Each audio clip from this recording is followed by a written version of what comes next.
이미지의 부재한 젖가슴, 즉 젖가슴 없음이 젖가슴과 다른 것이고, 둘째, 젖가슴 없음이 시각적인 점의 이미지에 의해 젖가슴이 있던 장소를 나타낼 수 있음을 수용하는 것을 포함한다. 이 부재의 경험은 시간과 공간, 즉 젖가슴이 있던 곳의 경험을 발생시킨다. 젖가슴을 점으로 환원시키는 요소들이 시간을 지금으로 환원시킨다. 비우는 정신증 환자는 점에 대해서 말할 때 구체적이 되고, 점이 젖가슴 없음을 나타내는 물건이 되며 구체적으로 존재하는 떠나간 대상의 유령이 된다고 말한다. 이 점은 비표상적이고 비정상적인 것으로서 부재로서의 젖가슴 없음 개념을 담당할 수 없는 환자를 가리킨다. 자, 여기까지 우리가 좀 소화를 해보죠. 이 내용이 어쩌면 오늘 가장 중요한 내용일 수 있겠어요. 여기 나오는 얘기들을 여러분의 언어로 좀 각자 좀 소화를 했으면 좋겠어요. 이 젖가슴 없음이라고 하는 것하고 점이라는 것을 가지고 설명을 하고 있는데, 여기서 우선 번역하는 것 중에 제가 조금 여러분들 이해를 도와줘야 될 부분이 있는 것만 우선 얘기를 좀 하면은,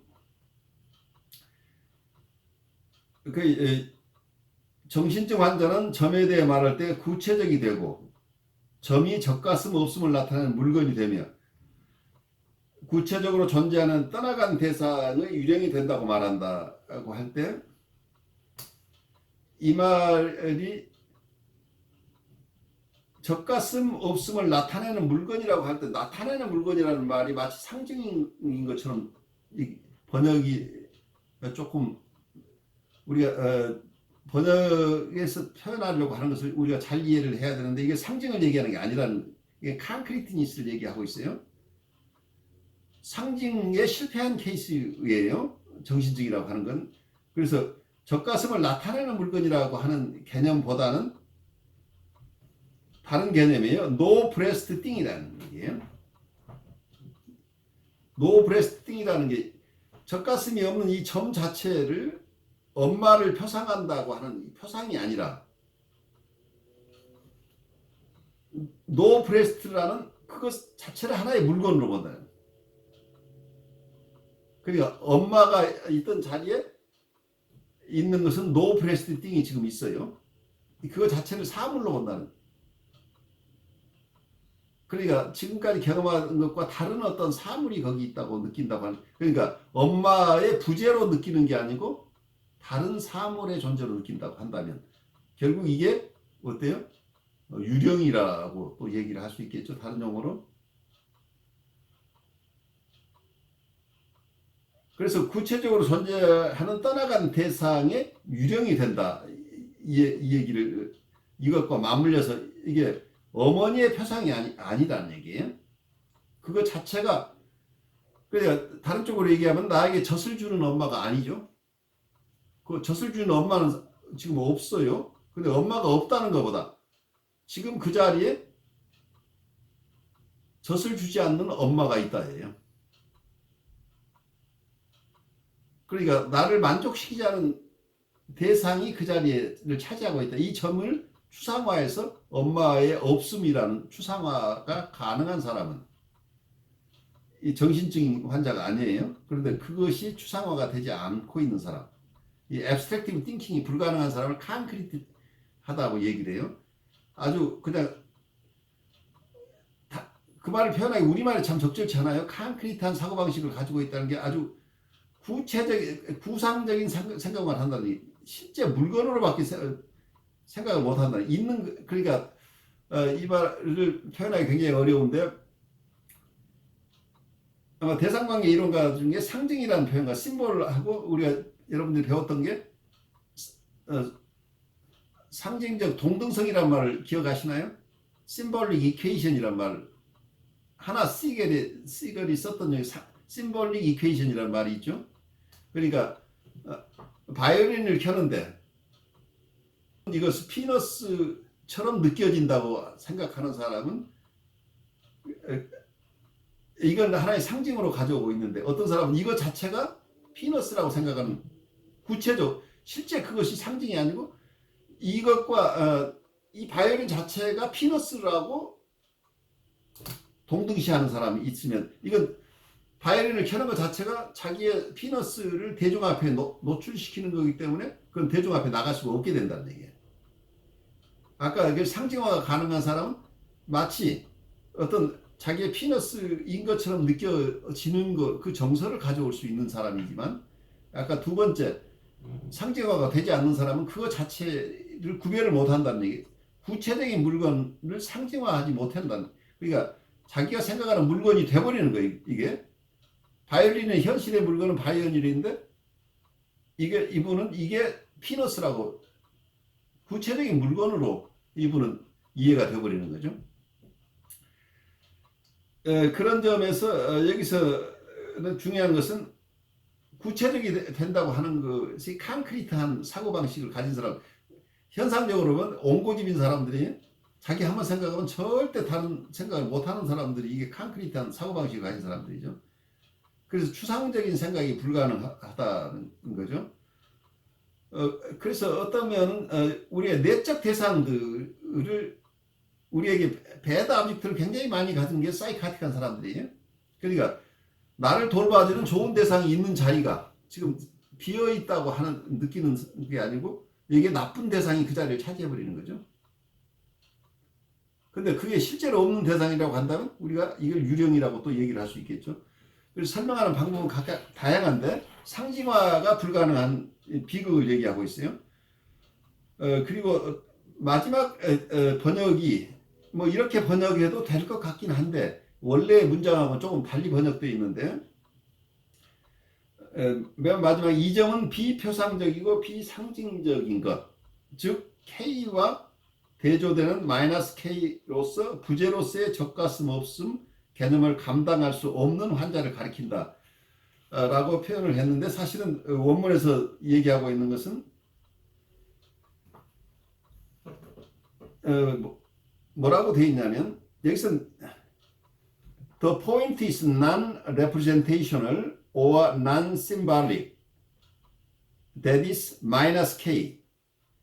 In contrast to K.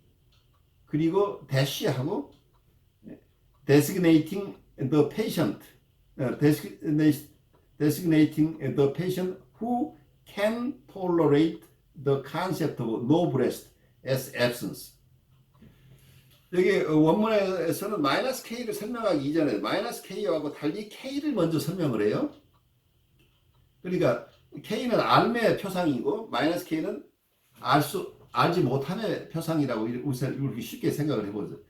K 펑션, 마이너스 K 펑션 이렇게 얘기를 할 때는 하나는 알 수 있는 어떤 알의 기능을 가진 사람이고 어떤 사람은 알의 기능을 가지지 못한다고 이렇게 보면 원문대로라고 하면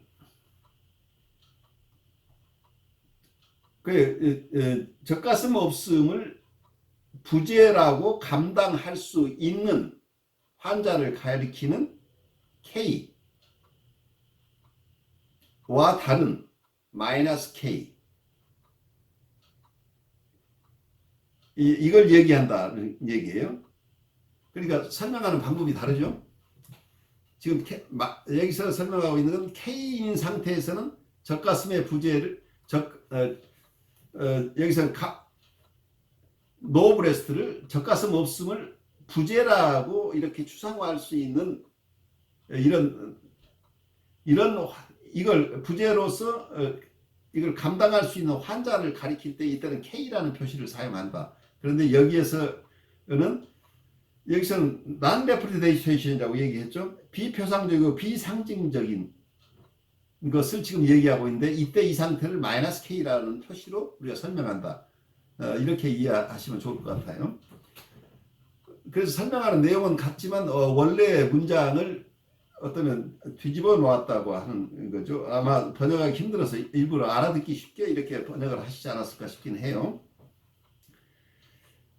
지금 여기에서 이 적가슴 없음을 표상으로 가져오는 것과 표상으로 가져올 수 있는 능력을 가진 사람과 표상으로 가져올 수 없어서 그걸 구체적인 어떤 물건으로 밖에는 이해하지 못하는 이 두 상태에 대해서 여러분들이 어떻게 이해하는지 조금 여러분들의 언어로 좀 듣고 싶어요. 한두 분이라도 좀 설명을 주셨으면 좋겠어요.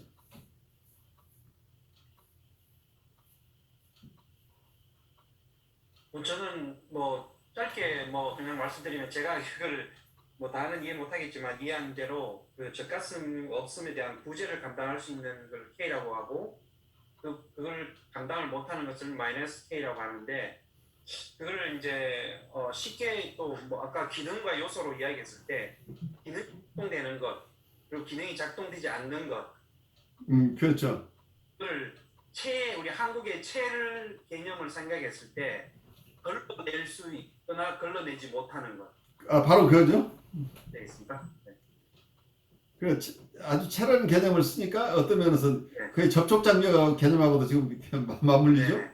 접촉 장벽이 제대로 있는 사람과 접촉 장벽이 없는 사람이죠. 네. 어떤 현실이 있는데 어떤 현실에 대해서 이게 그거를 인식하는 게 아니라 비현실적인 자기 사고에 갇혀가지고 자기만의 독특한 현실 개념을 가지고 있는 사람들 그런 사람들이 마이너스 K가 아닐까. 그렇죠. 현실을 알 수 있는 능력을 상실하고 있죠.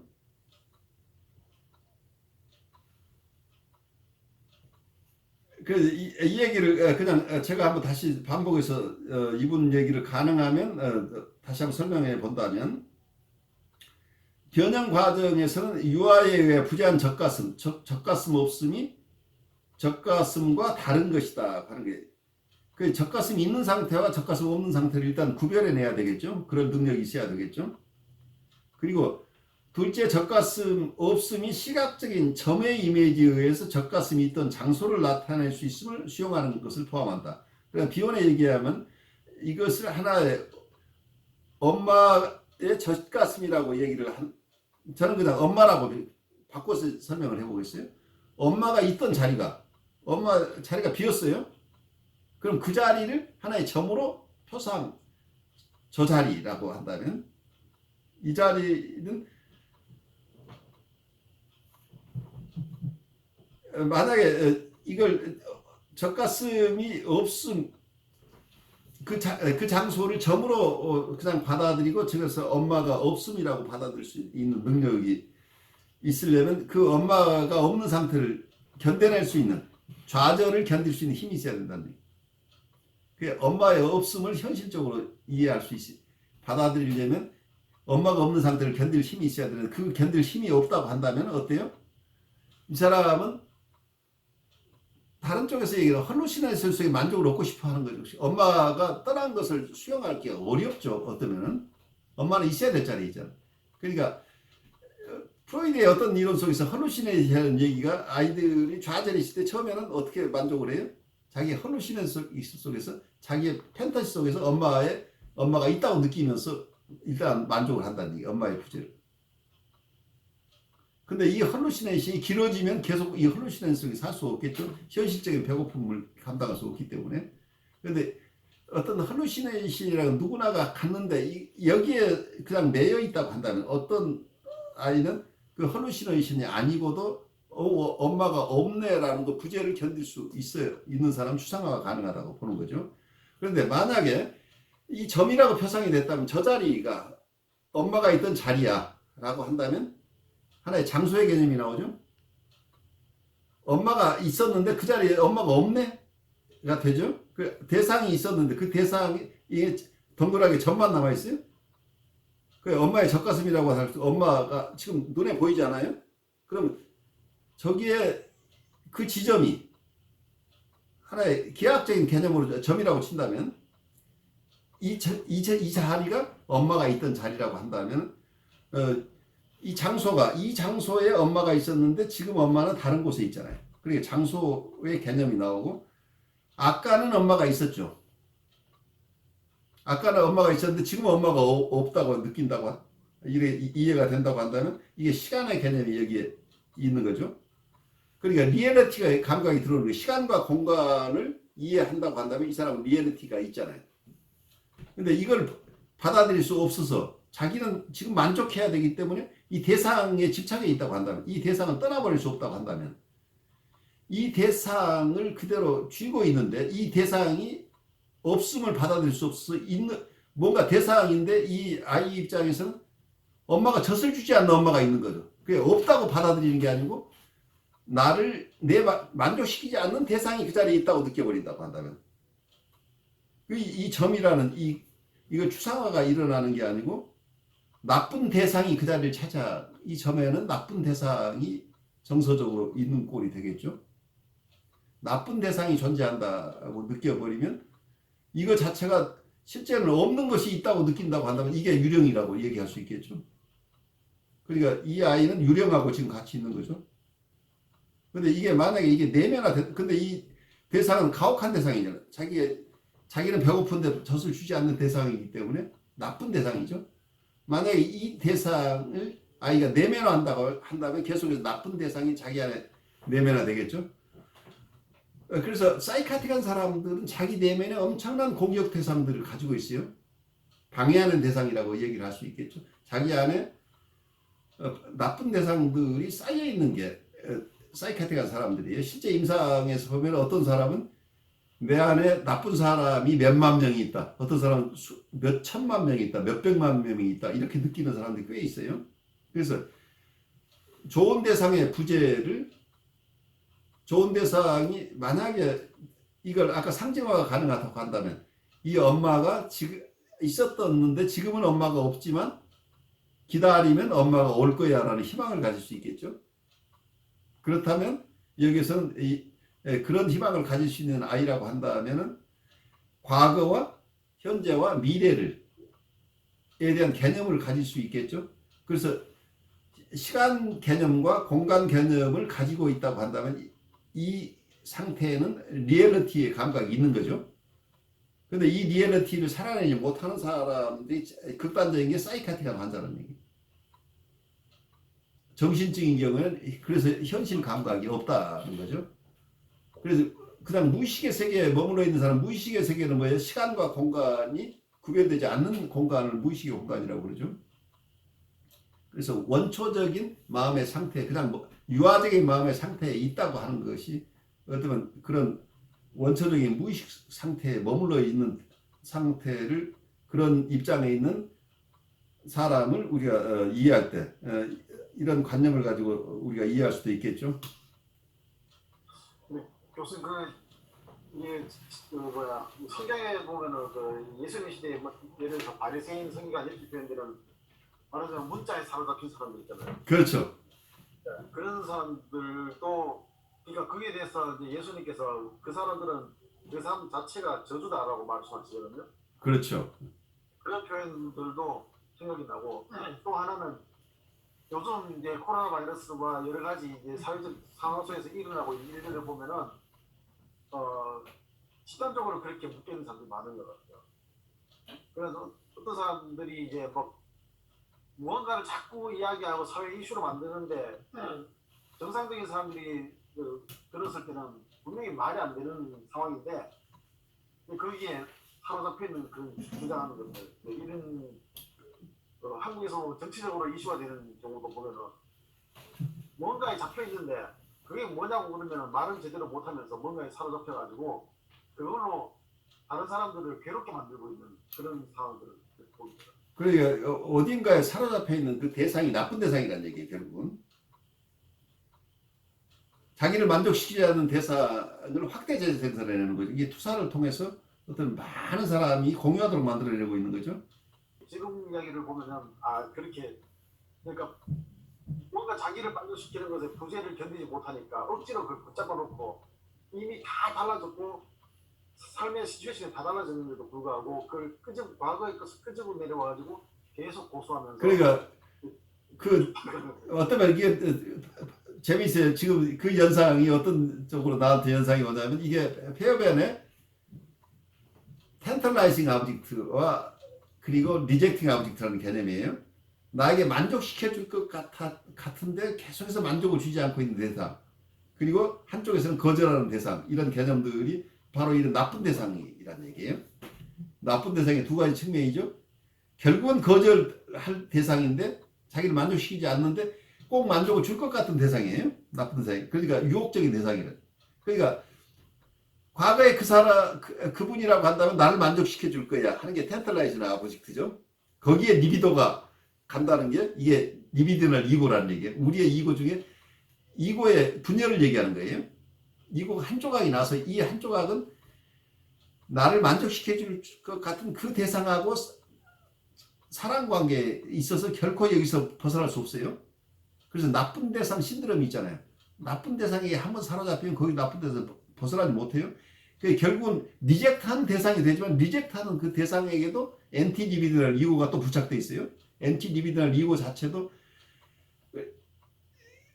엔티 리비디널 이고는 다른 쪽에서는 우리가 보통 인터널 세버터라고 그러죠. 그런데 이거 자기를 거절하는 대상하고 벗어나지 못하는 것은 거기에 끈끈함이 있다. 자기가 이 도의시가 돼가지고 자기도 남들에게 거절하는 사람이에요. 그래서 이 거절하는 대상끼리 연대가 돼 있어서 끊어지지가 않는 거죠. 그래서 나쁜 대상이 이게 자기를 에게 만족을 줄 거라는 유혹적인 대상뿐만이 아니고 자기를 계속 거절하는 대상에게도 리비도가 가 있어서 이 관계들이 리비디널 이고와 그리고 유혹하는 대상 그리고 엔티 리비디널 이고와 거절하는 대상 이게 쌍을 이루어서 이런 쌍들이 도처에 있게 되면 이 쌍들이 우리의 센트럴 이고를 다 쪼개나간 거니까 센트럴 이고는 점점 줄어든다는 얘기예요. 그래 건강한 이고는 줄어들어 버리고 자기의 파편화된 이고들이 나쁜 대상들하고 연결되어 있다는 얘기예요. 이게 배열의 개념은. 그래서 실제로 여러분들이 보시면 지금 그 유혹적인 대상은 자기를 만족시킬 가능성이 없는데도 거기에 집착되어 있는 엄청나게 많은 인파가 있잖아요. 이게 유령에게 점령당해 있잖아요. 마귀에게 유혹당해 있는 거죠. 그러니까 마귀라는 개념을 우리가 내적 대상, 나쁜 내적 대상이라고 여러분들이 이해하면 중세의 개념들을 이해할 수 있어요. 어떤 예수님이 봤던 마귀도 나쁜 내적 대상이라고 여러분들이 이해하면 예수님의 말씀을 우리가 잘 이해할 수 있지 않을까 싶어요. 마귀를 몰아낸다고 하는 개념 속에서는 그게 나쁜 내적 대상으로부터 해방이잖아요.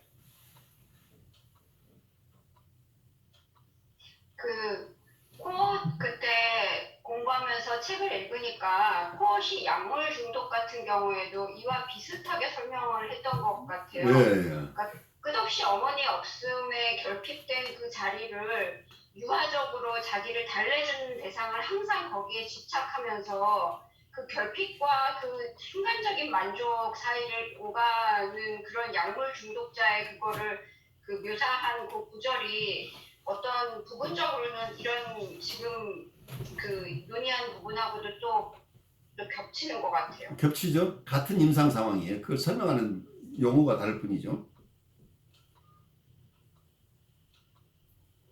근데 약물뿐 아니라 그냥 도박이라든지 성이라든지 이게 중독된 사람들이 다 보면 그 뭐 한국 역사에서도 보면은 그 부모와 단절됐던 왕들이 사생활이 엉망진창인 경우가 많잖아요. 그렇죠. 계속 그런 그 부재를 견딜 수 없으니까 그 부재를 다른 것으로 어쨌든 만들어 놓고 그 속에서 폭군이 되기도 하고 정신분열적인 삶을 하기도 하고 도박도 마찬가지예요. 어떤 분은 그 엠티 코어라고 코어 자기의 내적인 어떤 텅 빈 공간을 다른 것으로 계속 채우는 거. 근데 밑 빠진 독에 물 붓는 거라는 개념을 하고 그래서 이 중독자들은 치료하기 힘들다는 거죠. 그러니까 없음을 견딜 수 있는 힘이 있어야 되는데 없음을 견딜 수 없어서 뭔가 대상을 찾아 나서는 끊임없이 근데 좋은 대상을 못 찾으면 나쁜 대상이라도 있어야 되는 거잖아요. 그러니까 대상의 부재는 나쁜 대상보다 훨씬 나쁜 거라고 이분들은 이해하는 거죠. 그래서 나를 괴롭히는 대상이라도 있어야 사람이라도 어떤 사람이가 나를 괴롭히는 대상이라도 있으면 나는 살겠다 이런 상황이 돼버리죠. 어떤 분 같은 경우에는 이제 어머니가 돌아가시니까 어머니가 돌아가셨을 때 나도 그때 같이 죽었으면 좋았을 걸 인발하면서 입에 비어 있는 것이 빨리 죽고 싶다 하면서도 안 죽어요. 그렇죠. 이제 그런 말 들었을 때 겉으로는 굉장히 강한 사람처럼 보이는데 내면 속에서는 말하자면 어머니 부재를 살아가는 동안 계속 못 견디고 있다라는 표현을 하고 있으니까 이런 경우 아닌가. 그러니까 어떤 면에서는 우리가 우울증 환자들은 정상적인 모닝을 못하는 분이에요. 그 정상적인 모닝이라고 모닝을 우리말로 뭐라고 그러죠?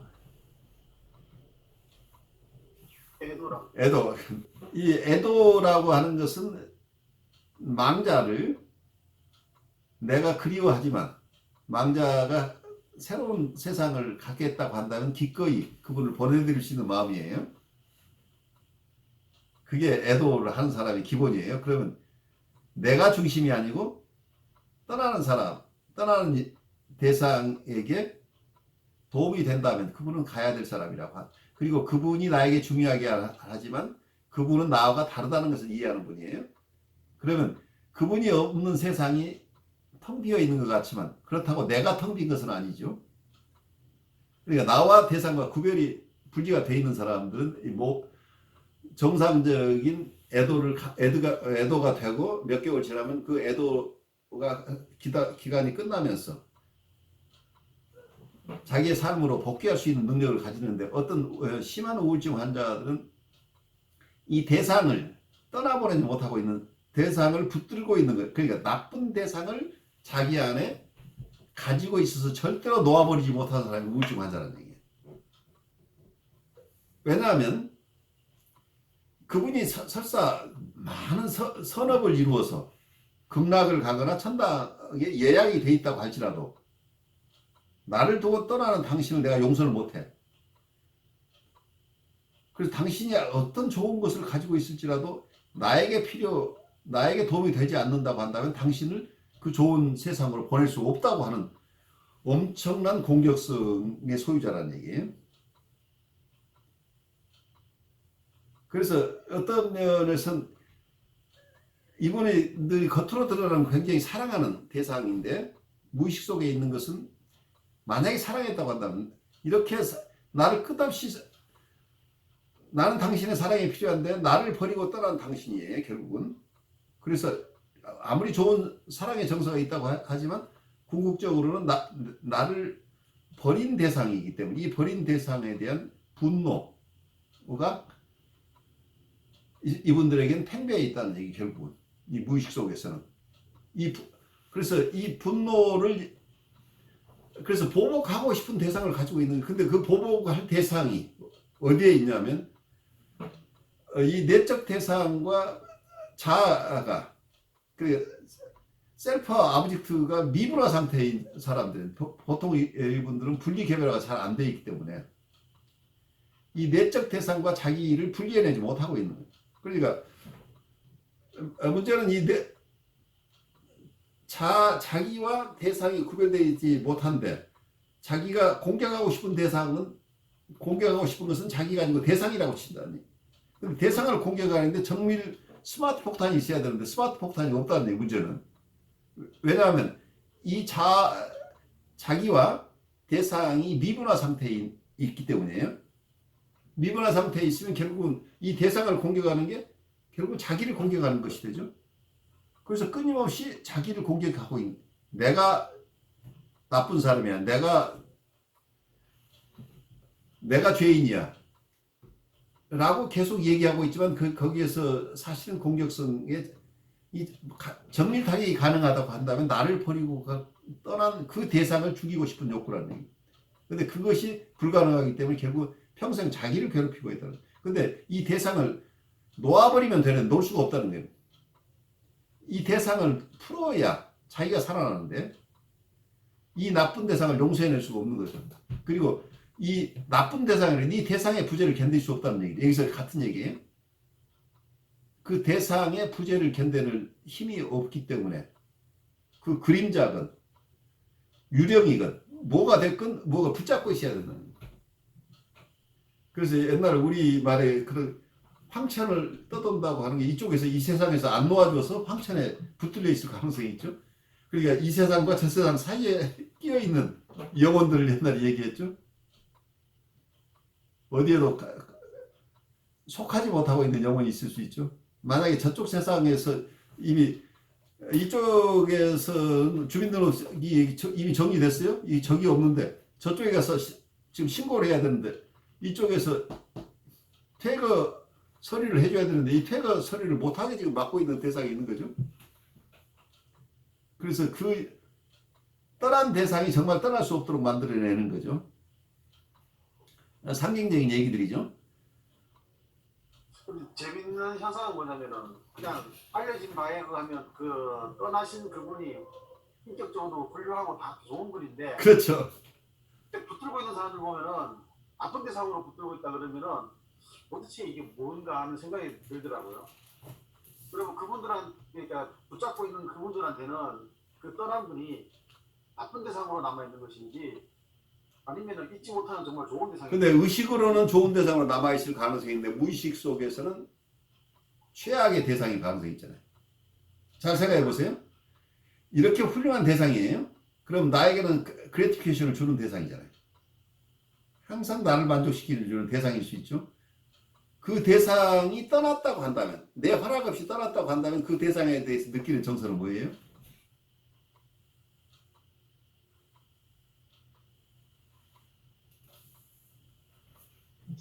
분노요. 분노죠, 바로. 그 이글거리는 분노 속에 산다는 얘기예요, 결국. 저도요, 엄청나게 이기적인 거. 그래, 가장 이기적인 거잖아, 그게. 당신은 너무 사랑스러워서 내가 절대로 딴 데로 못 보내주겠어. 당신은 내 포로야, 이거잖아요. 그럼 그런 경우는 떠난 대상이 문제입니까? 아니면은 붙잡고 있는 그 예를 들어 집단적으로 붙들고 있으면은 그 집단의 문제가. 그 집단이나 개개인의 사이키의 문제가 더 큰 거겠죠. 그 대상은 이미 그 자체로서의 어떤 기능이 없는 상태잖아요. 문제는 내적 대상의 문제죠. 그러니까 한편으로 보면은 그분이 훌륭한 분이고 있지만은 그 생존하는 동안 그 집단에게 어떤 면에서 보면은 우리가 얘기하면 치료자로서 역할은 못한 것이 아닌가 하는 생각이 들어요. 근데 했거나 안 했거나 상관이 없죠. 현재 상태에서는 해주는 대상이 아니잖아요. 과거에 만족을 충분히 시켜줬다고 할지라도 만족을 시켜줬거나 못 해줬거나 현재로서는 이 대상은 자기를 만족시키는 대상이 아니죠. 그럼 그 집단은 그분이 생존을 했을 때나 생존 안 했을 때나 그냥 원래 모습 그대로 그냥 살아왔다는. 그렇죠. 이분들은 자기가 만족한 것을 채워주는 그런 대상만을 추구하는 경향을 가지고 있다는 얘기죠. 그러니까 유아적인 만족을 계속 추구하는 집단일 가능성이 있잖아요. 그렇게.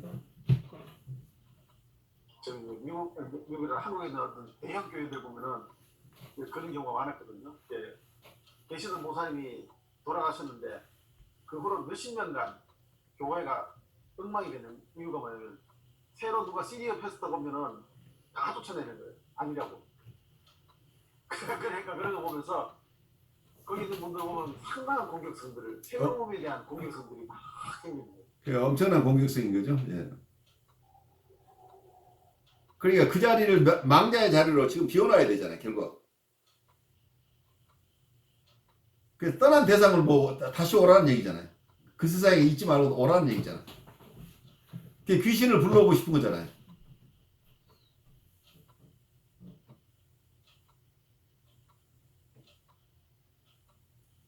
그 남은 사람의 문제인 경우가 진짜 훨씬 더 많은 것 같아요. 제 주위에도 아버지가 돌아가셔가지고 거의 폐인이 되다시피 한 어떤 여성분이 있는데 그 슬픔에 그걸 뒤집어 보면은 그 아버지가 굉장히 자상한 분이었대요. 그렇죠. 근데 왜 그렇게 자상하게 딴 사람들은 나한테 안 해줘? 바로 이 얘기죠. 혼자 해야 돼. 이런 데 대한 분노가 그 슬픔 속에 넘어 있는 것 같아요. 그 의식으로 나오는 경우보다 무의식 속에 있는 게 더 훨씬 커요. 그런데 그 속에 있는 것은 엄청난 공격성과 분노일 가능성이 높은 거죠. 근데 한편으로 보면은 그 아버지와 그 자녀분 사이에 어떤 아버지는 자상했지만은 정서적 공감이 잘 이루어지지 않은 게 아닌가 하는 생각이 들거든요. 그 경우에는 굉장히 저도 굉장히 여러 해 동안 보고 있는데 되게 전 자세히는 알지 못하지만 어머니가 그때도 이 얘기를 잠깐 했는데 굉장히 나르시시즘적인 어머니예요. 그래갖고 아버지가 다 해주셨는데 그게 아버지가 어머니의 역할까지 다 해주시면서 그렇게 굉장히 성장을 했더라고요. 그러니까 정서적인 공감이 얼마나 일어났는지는 알 수가 없는데 어머니하고는 정서적인 공감 유대 같은 거는 별로 없었던 것 같고 아버지가 온 집안의 엄마 역할, 아버지 역할을 다 하셨던 것 같은데 바로 예. 이 지점쯤에 훌륭한 아버지예요. 근데 문제는 분리개발화가 불가능한 상태가 돼버린 거죠.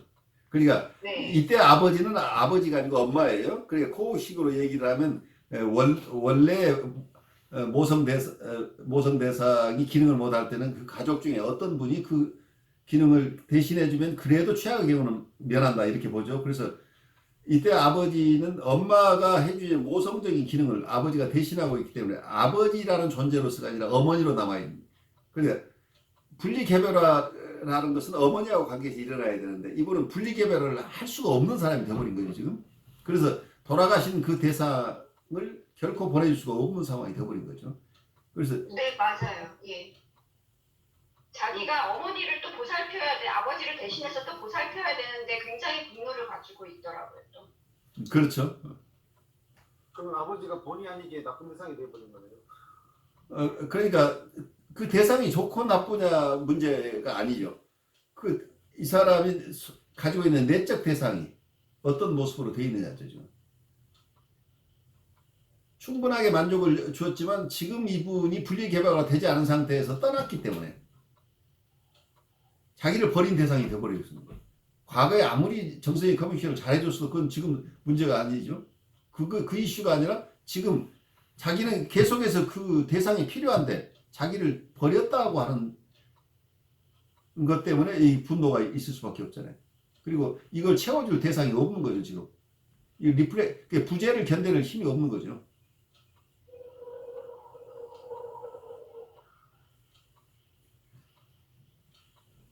해결하기가 그렇게 쉬운 일이 아닙니다. 그 만만치 않죠. 그래서 오늘 이 상징 얘기에 나오는 젖가슴의 부재라고 하는 것은 우리가 계속해서 임상적으로 그리고 여러분들 이론적으로 여러 퍼스펙티브로 좀 보셔야 돼요.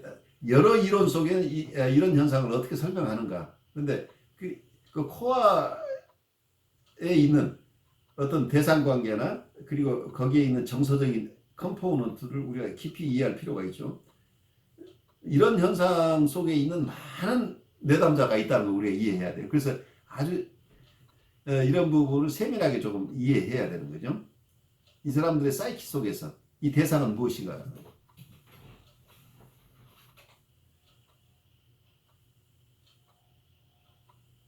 오늘 발제 내용이 사실은 굉장히 짧지만 헤비한 것들이에요. 그리고 아마 두 번째 챕터도 읽을 거리가 많긴 한데 아마 가장 중요한 핵심은 첫 번째에 다 나왔다고 보여요.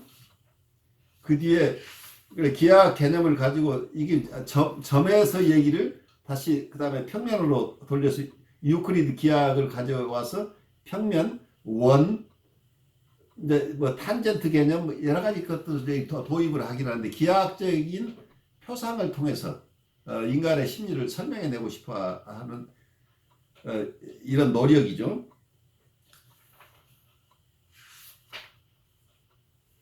이런 노력이고 아까 K라고 하는 것, 마이너스 K 이제 이런 것들이 가장 클리어하게 지금 설명되고 있는 부분이 첫 번째 지금 우리가 나누고 있는 부분이에요. 그래서 이 나누는 부분들을 소화 잘 해내시면 그 나머지 부분들도 여러분들이 이해하는 데 도움이 될 것 같아서 여기서 좀 논의를 하고 있는 부분이에요.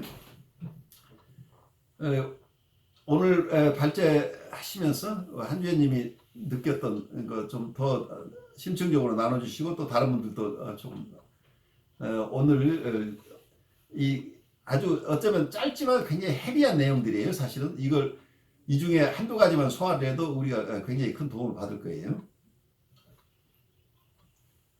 네, 저도 이거 지금 발제를 하면서 지금 방금 읽은 부분이 제일 인상적이거든요. 사실은 그 여러 가지 뭐 어떤 환자다 할 거 없이 굉장히 공통적인 어떤 지점에 대해서 얘기를 하고 있는데 이 부분을 읽으니까 옛날에 멜라니 클라인이 처음에 분열적인 상황을 우리가 치유하고 어떻게 통합하는 과정으로 성장을 묘사를 하잖아요. 예, 그렇죠. 그것도 예, 계속 생각이 나고 결국에는 인간이라는 게 이런 거를 스스로 통합하고 분리하는 게 그냥 인생 전체를 아우르는 그런 목표인가. 그 분리가 돼서 다른 사람을 생각할 수 있다는 것까지만 가도 그게 정말 어떤 완성이라는 그런 느낌이 들 정도로 굉장히 어렵고도 힘겨운 과정같이 느껴지기도 하고 지금 방금 읽은 게 굉장히 반복적으로 나오는 어떤 논의의 어떤 주제 같기도 하고 계속해서도 들어도 인상적인 또 제목이기도 해요. 어쩌면 그 띠이 계속해서 반복돼서 다른 것으로 표현되고 있죠. 그래서 새로운 것 같으면서도 또 어쩌면 같은 얘기들을 반복하고 있는 것을 느끼실 거예요. 예. 저는 뭐 보면서 뭐 계속 우리가 이제 주고받은 이야기인데 요즘 우리 그 코로나 이런 상황 속에 있으면서 계속 저도 이제 생각하는 게 뭐냐면 홀로서기라는 그런 생각을 많이 하게 되거든요. 왜 그러냐면 지금까지 우리는 집단적으로 뭘 함께하고 뭘 하는 거에 대해서 익숙해져 있는데 이제 어떤 거리두기로 인해 가지고 예기치 못하게 상황에 의해서 우리가 이제 홀로 있고 혼자 스스로 있도록 만들어져 버린 강제에 의해서 이렇게 상황을 만들어지게 되는데 그러다 보니까 이제 주변에서 이제 듣고 이야기하시는 분들의 이야기를 들으면 이 기간은 3달 동안 이 집에 있는 기간을 도저히 힘들어서 못 견디겠다라는 거예요. 힘들고 뭐 빨리 만나고 싶고 이러다 보니까 또 한 3개월 지나다 보니까 거의 사람들 생각 속에서는 뭐 지금 코로나가 뭐 없는 것처럼 이렇게 많이 묻어지는 그런 행동들이 많이 보이더라고요. 이제 그러면서 저기서 이제 오늘 이야기 나누었던 것과 연결된 게 분리 개별화라든지 이런 것들을 어떤 정서적인 독립이라 이런 것들을 생각해 봤을 때 우리가 어떤 이런 부분에 대해서 뭐 어떤 적가슴이라는 어머니와의 관계성이라든지 이런 것들의 부재를 경험했을 때 좀 전에 교수님도 그 말씀해 주신 게 저한테도 좀 굉장히 다른데 그 단어가 떠왔는데요. 없음에 대해서 우리가 견딜 수 있는 능력이 너무나 그동안 우리가 나약하고 미숙하다 보니까 이 과정을 이제 스스로 홀로 어쩌면 홀로 써 있는 이 시간이 어떻게 보면 더 건강한 어떤 관계와 건강한 세상을 바라본다든지 모든 것들을 바라볼 수 있는 어떤 눈을이나 통찰을 기를 수 있는 어떤 시간이 충분히 될 수 있고 할 수 있는데 이것을 못 견디다 보니까 미숙함과 어떤 정서적인 어떤 이런 관계가 어떤 이렇게 믹스되어 있다 보니까 분리 개별화가 잘 제대로 되어 있지 않는 미숙한 어떤 공동체라든지 집단이라든지 가정이라든지 개인들이 이 기간으로 인해 가지고 홀로서기라는 한다는 것들이 어떻게 보면 할 수 있는 어떤 그런 펑션이라든지 그 기능이 없다는 거죠. 그러다 보니까 어떤 역기능적인 현상들이 많이 나타난다는 거죠. 오히려 더 알코올에 취하거나 아니면 약물을 더 복용하거나 그렇죠. 이들의 어떤 디스펑션한 것들이 역기능적인 것들로 인해 가지고 많이 기능 또 불쑥 튀어나오는 것들이 참 많은 것 같습니다. 그래요. 이번에 가장 매상이 많이 오르는 것 중에 하나가 리코스토아예요. 네. 그래서 혼자 있음을 견뎌내는 능력을 가진 사람이 많지 않다는 게 어려움인데 이번에 저는 어떤 느낌이 드냐면 우리가 소셜 디스턴싱이라는 것이 굉장히 큰 화두고 지금도 피지컬리 소셜 디스턴싱을 함으로써 결국은 그렇게 엄청나게 하루에 1000명 단위로 죽던 분들이 요즘은 몇십 명 단위로 이렇게 줄어들 만큼 사람의 생명하고 관련되는 거죠. 어떤 면은 소셜 디스턴싱을 하지 않음으로써 바이러스가 창궐하게 되고 그로 인해서 많은 사람의 인명을 보존하지 못한 상황인데 저는 이걸 사이코로지컬 디스턴스로 좀 보고 싶어요. 우리는 얼마나 이모셔널 디스턴스를 유지하고 있느냐. 이모셔널 디스턴스라고 제가 얘기하는 것은 서로가 독립성을 가지고 있으면서 건강하게 교류할 수 있는 거리가를 우리가 가지고 있느냐. 우리는 머지하고 싶은 욕구 때문에 상대방과의 나의 거리를 절대로 용납할 수 없는 사람들이 많아요. 그래서 융합하고 싶은 욕구가 우리 프리에드파라는 지점에 있는 많은 사람들의 근본적인 이슈예요. 누구하고 관계이거나 그냥 잡아먹거나 잡아먹히는 관계로 해서 하나가 돼버려야 돼요. 이게 독재를 또 만들어내는 거죠. 누군가 힘 있는 그 대상에게 자기가 융합함으로써 자기가 힘 있는 사람이 돼버리는 거예요. 그래서 깡패 중에 가장 힘센 사람에 가서 그 집단에 속하는 것이 자기가 깡패가 중에 가장 힘센 깡패가 되는 것처럼 느껴지는 이런 것들하고 같은 것들이죠. 그래서 뭔가 사람들하고 관계에서 사람들하고 난 관계가 그립다고 하는 얘기가 정말 건강한 관계가 그립다는 얘기인지, 내가 잡아먹고 싶은 사람을 잡아먹을 수 없어서 내가 못 살겠다는 얘기인지, 정서적으로 내가 합체가 되고 싶은 대상들과 그 관계를 유지할 수 없어서 내가 너무 힘들다는, 자기 혼자는 정서적으로 독립할 수 없는데 누군가가 곁에 있어서 하나가 돼서 그 속에 공생 단계를 다시 가야 되는, 공생할 대상들을 너무 멀리 있어서 내가 정서적으로 너무 힘들다는 얘기를 지금 하고 있을 가능성이 있죠. 그래서 우리는 너무도 치매적인 삶에 익숙해 있어요. 서로가 서로에게 치매적인 거예요. 그래, 서로 치매적인 것을 친하다고 느끼는 이런 묘한 거죠. 친한 관계에는 서로 치매적이 되는 게 아니고 서로를 독립적인 인격으로 존중하면서 필요한 범위 내에서 서로 또 의존하고 같이 가는, 이런 독립되어 있으면서 서로 의존할 수 있는 이런 어떤, 이게 페어벤이 보는 어떤 성숙이에요. 무조건적인 개인적인 독립이 문제가 아니에요. 독립적인 것은 중간 단계고 서로 의존하지만, 디펜던스인데 건강한 상호적인 의존성이죠. 건강한 의존이라고 하는 것은 대상을 독립된 인격으로 존중하면서 서로 의존할 수 있는 힘이죠. 그렇다고 한다면 정서적으로 적절한 거리를 두어야 된다는 얘기예요. 그래서 정서적으로 이 적절한 거리를 두지 못함으로 해서 치매적인 상황이 계속 발생하고, 거기에 어떠면 중독되어 있는 사람들이 꽤 많은 거죠. 이 관계 맺는 방식이 어떤 중독의 한 형태인 경우도 꽤 많다는 얘기예요. 그래서 이런 건강하지 않은 관계들이 당연시 되는 이런 입장에서 우리에게 아주 중요한 기회가 됐는데, 이 기회 속에서 각자가 홀로 있을 수 있는 능력을 좀 길렀으면 좋겠는데, 언젠가 제가 우리 프로그램 지금 진행 사항 설명하면서 이 기회에 여러분 각자가 스피리추얼한 부분에서도 성찰하는, 리플렉션하는 기회가 됐으면 좋겠다는 얘기는 바로 그 얘기예요. 각자가 지금 피지컬리 서로 떨어져 있지만 이모셔널리도 각자 홀로 있을 수 있는 능력이 나에게 있는지 없는지, 그리고 어떻게 사람들과 관계를 맺는 게 좋은지를 성찰하는 기회로도 가져서 이걸 활용하면 참 좋겠다는 생각을. 그 성경을 보면서도 이스라엘 성경에 나온 이스라엘이 있는 사람들이 이제 우상을 섬기는 장면이 나오잖아요. 근데 그 우상 아이돌에게 이제 절하고 월십하고 하는 거 보면서 그게 이제 이런 것 같아요. 자기를 만족시키는 대상이 그냥 말고 저기 충동결혼 안 해주니까 그 대상을 만들어 버리는 게. 그렇죠. 결국은 성경에 나오는 이스라엘이라는 나라 민족이 하나님을 섬긴다 하면서도 하나님을 그런 대상으로 만들어 버린다. 근데 그게 거기서만 끝난 게 아니라 그런 삶의 결과는 결국은 망한다가 되거든요.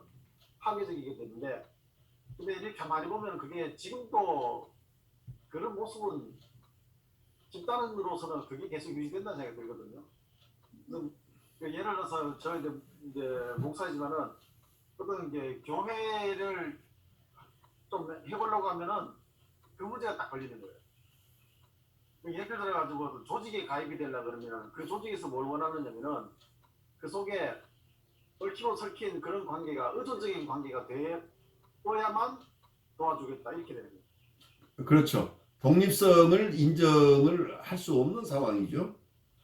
그래서 처음에 그 뭐 사람을 통해 가지고 알게 돼서 연락을 하면은 굉장히 그 가혹하게 그냥 막 못되게 말을 하고 근데 거기서 뭘 요구하냐면은 그렇게 하더라도 네가 나한테 붙어 있으려고 의지를 보여라 이거예요.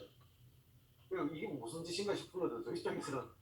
그래가지고 그 후로 연락을 딱 끊어버리면 그 다음부터는 그냥 모르는 사람을 끝나버리고 그렇게 되니까 그 교회에서도 모이는 구성이 또 그렇게 되는 거예요.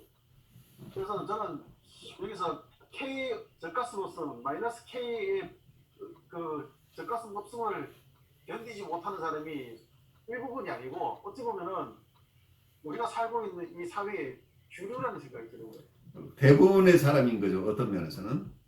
그런데 그걸 가지고 힘을 만들어 놔가지고 사람들을 그쪽으로 끌고 오도록 만들어가지고 그게 되지 않으면은 밀어내버리는 것이 뭐 제가 교회에 있으니까 교회 이야기도 하지만은 학교든지 정치든지 어디서든지 그런 일이 벌어지고 있어요. 그리고 예를 들어서 저 이국종 교수사 있잖아요. 예. 그분도 마찬가지로 뭔가 자기의 신념을 위해서 내지는 환자를 위해서 어떻게 보면 독립적으로 움직이는 거를 견디지 못하니까 결국은 내몰아버리는 이런 일이 벌어지는 게 그러면 이 속에서 우리가 건강하게 살아간다는 자체가 참 어떻게 보면 그 아까 그 패션 열정 얘기 나왔잖아요. 열정. 예. 열정이 고통이라고 했는 이야기가 계속 생각되는 게 뭐냐면은 결국은 우리는 이 고통을 가지고 살아가야만이 건강하게 살아간다는 그런 생각이에요. 그렇죠. 바로 서퍼링을 감내할 수 있어야 인격적으로 성장이 된다는 얘기죠.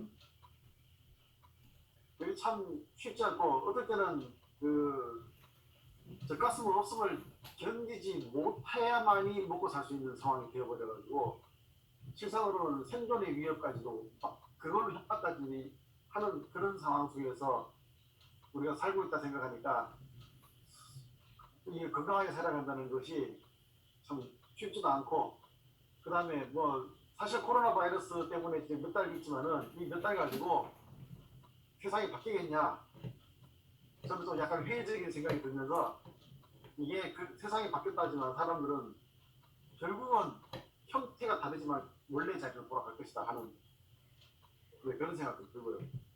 그래서 어떨 때는 그런 생각 때문에 좀 미래에 대한 좀 비관적인 생각이 들기도 하고 한편으로는 그럼에도 불구하고 우리는 잘 살아가야 한다는 어떤 뭐랄까 건강한 삶에 대한 그런 용기가 생기기도 하고 이게 왔다 갔다 하고 있는 그런 상황 같습니다. 그래 아주 복합적인 정서들 우리에게 주죠.